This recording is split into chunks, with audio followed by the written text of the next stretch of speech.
So there are a lot of questions now whether President Biden should step down. A new poll shows if Vice President Kamala Harris was on the ticket instead, that she could beat the former President Trump. WLWT News 5's Rachel Hersheimer joining us live with more insight tonight. Hi there.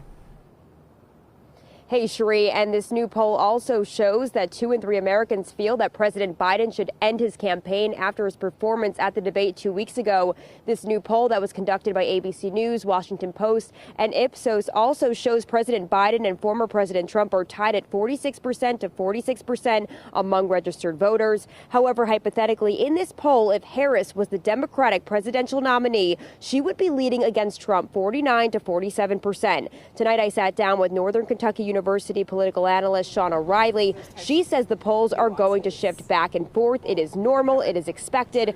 But to see Harris winning against Trump, if she were the nominee, is something to keep an eye on.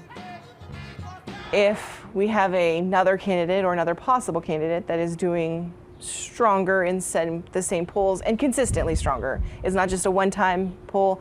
The polls that we've seen in the last few weeks actually haven't shown Kamala Harris being as successful as that most recent poll. So whether that's a tide change or if it's an anomaly is yet to be seen.